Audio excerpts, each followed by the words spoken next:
China e Rússia estão mais próximos do que nunca. Recentemente, na abertura das Olimpíadas de Inverno, que está rolando em Pequim, está rolando na China, a Rússia foi participar ali da abertura, Putin e Xi Jinping. Inclusive, Olimpíadas de Inverno, que os Estados Unidos e alguns aliados também se negaram a participar, porque supostamente se estivessem participando, estariam colaborando com um governo que oprime muçulmanos, os uigures na região do Xinjiang ali. Segundo a mídia ocidental, existem campos de concentração, trabalho forçado, enfim, perseguição a líderes opositores que querem o separatismo da região do Xinjiang. Então, os Estados Unidos não mandou delegação oficial. Alguns atletas participaram, mas não como os Estados Unidos em si, né? Assim como outros países também, mas não como o país, e sim os atletas participando. Mais ou menos que nem ficou o Comitê Olímpico Russo durante as Olimpíadas, porque a Rússia não podia competir, porque estava suspensa. Mas enfim, nessa cerimônia de abertura, o Putin foi lá e fez um acordo, uma aliança, a maior aliança de todos os tempos entre os dois países, com uma questão de parceria de praticamente todas as áreas, economicamente, politicamente e militarmente. E é claro que isso desagradou bastante os Estados Unidos, que já se pronunciou oficialmente. Não gostamos desse acordo e China, fique esperto, se colaborar com a Rússia, vai sobrar para vocês também. Quer saber um pouco mais sobre esse assunto? E muito mais também sobre geografia, geopolítica, atualidades, política, polêmicas, enfim. Então, já se inscreve no canal, deixa seu like e compartilha esse vídeo, que eu, professor Ricardo, conto muito com a sua ajuda. Belezinha? Vou te manter sempre bem informado. Curso completinho também de geografia, atualidades, geopolítica para você pré-vestibulando, concurseiro ou interessado em se manter sempre bem atualizado. Link na descrição, contato comigo aqui direto, professor, e um curso baratinho, galera, vocês não vão se arrepender. Tamo junto? Então bora lá, ó. Como eu falei para vocês, o Putin fez essa visita, foi um dos chefes de estados, aliás, foi a maior referência que a gente teve de participação nas aberturas das Olimpíadas de Inverno. Inclusive, a China, quando é para fazer assim jogos oficiais e tal, até porque isso reforça bastante o soft power chinês, a influência chinesa, dá um show, né? Uma maravilha. Então, altíssimos gastos, uma imagem muito bonita, enfim, tal, né? Então a China deu show nesse quesito. Mas, o que era mais aguardado de tudo era a parceria, a negociação que ia ser feita entre o Putin e o Xi Jinping. As duas lideranças do mundo oriental nesse momento de grande tensão, não só na Ucrânia, mas também em Taiwan, tá? Que é um ponto ali entre a China e também a questão da Rússia com a OTAN. Basicamente, o que foi firmado entre os dois países foi uma parceria irrestrita. Eles fizeram um documento, eu vou deixar inclusive o link na descrição, é um documento em inglês, mas que tem 15 páginas falando de toda a natureza dessa parceria política, dessa parceria econômica, e claro, criticando bastante a postura do mundo ocidental, inclusive dos Estados Unidos.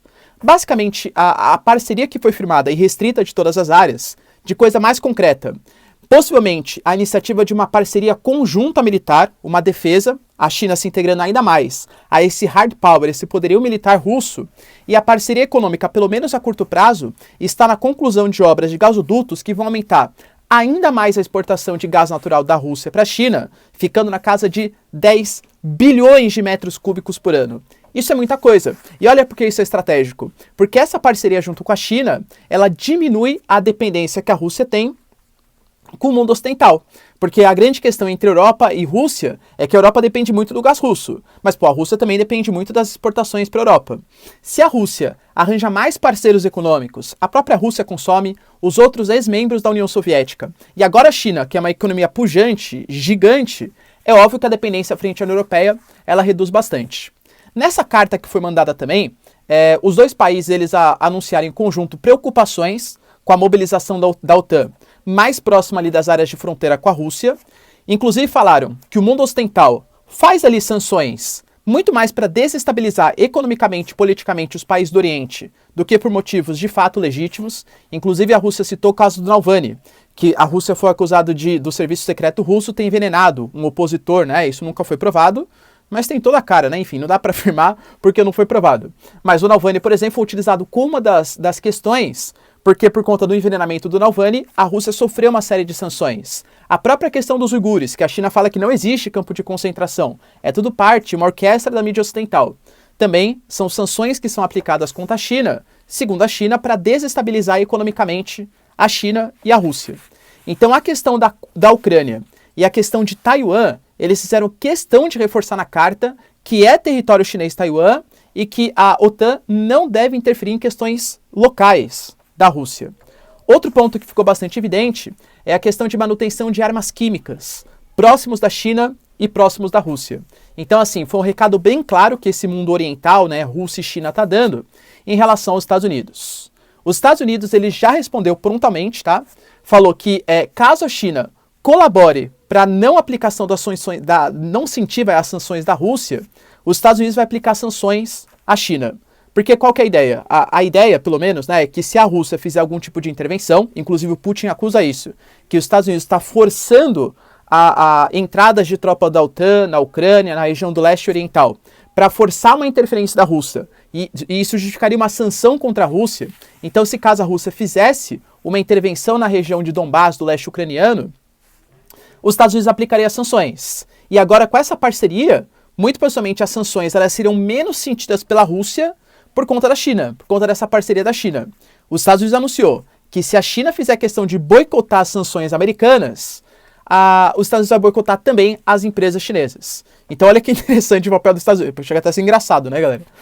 Os Estados Unidos vai aplicar sanções, mas se alguém que não concorda desrespeitar as sanções americanas, também vai sofrer sanções. Cara, desculpa, mas é um pouco, né? Um pouco assim de eu mando no mundo, sou poder moderador, se você não concorda comigo, dane-se, vai ter que respeitar, senão as sanções vão ser aplicadas contra vocês também, tá? Então, muito possivelmente, isso não vai fazer com que a China se curve frente ao poderio econômico americano. Outro ponto importante é que jornalistas da própria Rússia anunciaram que nos últimos anos, o Putin e a China também fizeram questão de montar uma estratégia política e econômica para depender menos dos americanos. Então, por exemplo, nos últimos anos, o Putin, até por conta da disparada do preço do petróleo, do gás natural, conseguiu crescer bastante a Rússia, fez uma economia com superávit primário, basicamente você gasta menos do que você recebe, né? Todo mundo, isso já devia ser básico, mas quase nenhum país faz isso. Então reduziu a dívida pública e está trocando as suas reservas de dólar por reservas de yuan, que é a moeda chinesa, e reservas em euro, muito por conta da parceria com a União Europeia. Então, segundo analistas russos, caso os Estados Unidos apliquem sanções, é claro que vai sentir, mas vai sentir muito menos do que sentiu, por exemplo, em 2014, na questão da Crimeia. Agora a Rússia está um pouco mais preparada. E, inclusive, a Rússia, ela vem tentando crescer nesse jogo geopolítico, hein? A Argentina, por exemplo, que fez reuniões com a Rússia recentemente, o Alberto Fernandes, inclusive, pediu para a Rússia, falou, né, que os Estados Unidos é um grande culpado pela dívida que a Argentina tem, e, inclusive, pediu para o Putin fazer um meio-campo ali para tentar colocar a China nos BRICS. Pois é, Brasil, Rússia, Índia, China e South Africa. Agora a Argentina possivelmente pode ser um membro dos BRICS também. A Rússia está tentando se aproximar da América Latina. O Bolsonaro, por exemplo, vai para a Rússia, vai passar também pela Hungria, né, do Viktor Orbán. E depois, talvez, passe pela Ucrânia, a gente ainda não sabe se de fato isso vai acontecer, mas o Alberto Fernandes, por exemplo, vai passar pela Rússia e logo menos também vai passar pela China. Então, hoje, China vem se aproximando do mundo ocidental, Rússia vem se aproximando do mundo ocidental, de alguns países, né, do mundo ocidental, e isso pode reforçar ainda mais essa estratégia geopolítica tanto da Rússia quanto da China. Será então que se os Estados Unidos aplicassem essas sanções contra a Rússia por uma possível intervenção, será que a Rússia vai sentir menos do que sentiu, por exemplo, em 2014 nas sanções da Crimeia? Será que a Rússia realmente está dependendo menos do mundo ocidental do que dependia anteriormente? Cara, o que você pensa? Deixa aí nos comentários. Quero saber sua opinião. No mais, galera, se vocês curtiram o vídeo, tamo junto, beijos, abraços e